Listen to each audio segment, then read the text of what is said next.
നമസ്കാരം. ഗുരുവായൂർ ദേവസ്വം ചെയർമാനായി സേവനമനുഷ്ഠിച്ചതിന് ശേഷം ആ പദവിയിൽ ഇരുന്ന് തന്നെ മരിക്കണം. ഇങ്ങനൊരു ആഗ്രഹം തുറന്നു പറഞ്ഞിരിക്കുകയാണ് കേന്ദ്രമന്ത്രിയും തൃശൂർ എംപിയുമായ സുരേഷ് ഗോപി. രാഷ്ട്രീയ ലക്ഷ്യങ്ങൾക്കും പദവികൾക്കും അപ്പുറം തന്റെ മനസ്സിലെ വലിയൊരു ആഗ്രഹം പരസ്യമായി പ്രകടിപ്പിക്കുകയാണ് സുരേഷ് ഗോപി. ഗുരുവായൂർ ദേവസ്വം ബോർഡ് ചെയർമാനായി സേവനമനുഷ്ഠിച്ച് മരിക്കാനാണ് താൻ ആഗ്രഹിക്കുന്നതെന്നാണ് അദ്ദേഹം പറഞ്ഞത്.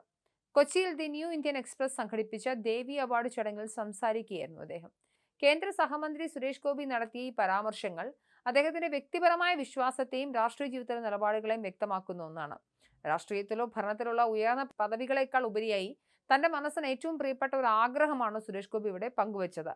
ലോക പ്രശസ്തമായ ഗുരുവായൂർ ക്ഷേത്രത്തിന്റെ ഭരണസമിതിയായ ദേവസ്വം ബോർഡിന്റെ ചെയർമാനായി സേവനമനുഷ്ഠിക്കുക, ആ പദവിയിൽ ഇരിക്കെ തന്നെ മരിക്കുക എന്നത് തന്റെ ജീവിതത്തിലെ ഏറ്റവും വലിയ ലക്ഷ്യമായും അദ്ദേഹം കാണുന്നുണ്ട്. ഒരു കേന്ദ്രമന്ത്രി എന്ന നിലയിലുള്ള തിരക്കുകൾക്കിടയിലും തന്റെ ആത്മീയമായ ചായ്വും ഗുരുവായൂരപ്പനോടുള്ള ഭക്തിയും വെളിപ്പെടുത്തുന്നതാണ് ഈ വാക്കുകൾ.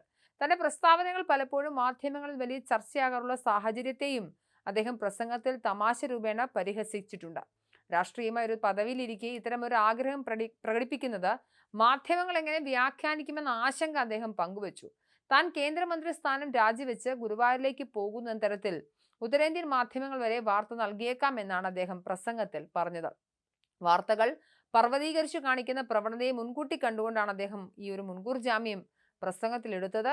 അധികാരത്തിൽ ഉന്നതിയിൽ നിൽക്കുമ്പോൾ ലളിതമായ ലക്ഷ്യങ്ങളാണ് തനിക്കുള്ളതെന്നും അദ്ദേഹം അടിവരയിടുന്നു.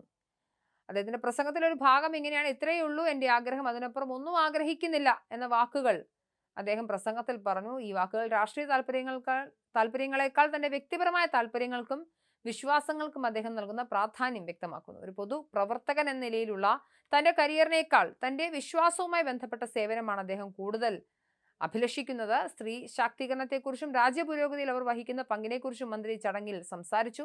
സ്ത്രീകൾ ഇന്ന് കേവലം വികസന ഗുണഭോക്താക്കളല്ല എന്നും മറിച്ച് ഇന്ത്യയുടെ പുരോഗതിയുടെ ശില്പികളായി മാറിയിരിക്കുകയാണെന്നും അദ്ദേഹം പറഞ്ഞു.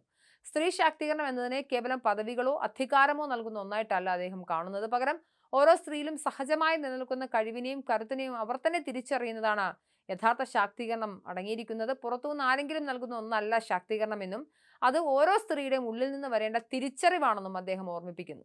സ്വന്തം മൂല്യവും ശക്തിയും മനസ്സിലാക്കുന്നതോടെ ഒരു സ്ത്രീ സ്വന്തം രീതിയിൽ ശാക്തീകരിക്കപ്പെടുന്നു എന്നാണ് അദ്ദേഹം പറഞ്ഞത്.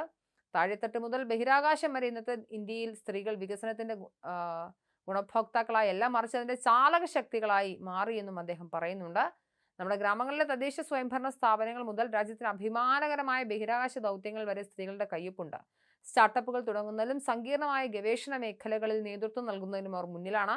സാങ്കേതിക വിദ്യയിലും ഭരണരംഗത്തും ഒരുപോലെ തങ്ങളുടെ സാന്നിധ്യം അറിയിച്ചുകൊണ്ട് ഇന്ത്യയുടെ സാമ്പത്തികവും സാമൂഹികമായ വളർച്ചയെ സ്ത്രീകൾ നയിക്കുകയാണെന്നും അദ്ദേഹം പ്രസംഗത്തിലൂടെ ചൂണ്ടിക്കാട്ടി. എന്തായാലും സുരേഷ് ഗോപി വീണ്ടും വാർത്തയിൽ നിറയുകയാണ്. അദ്ദേഹത്തിന് ഗുരുവായൂർ ദേവസ്വം ബോർഡിന്റെ ചെയർമാനായി ഇരുന്ന് സേവനമനുഷ്ഠിക്കണം.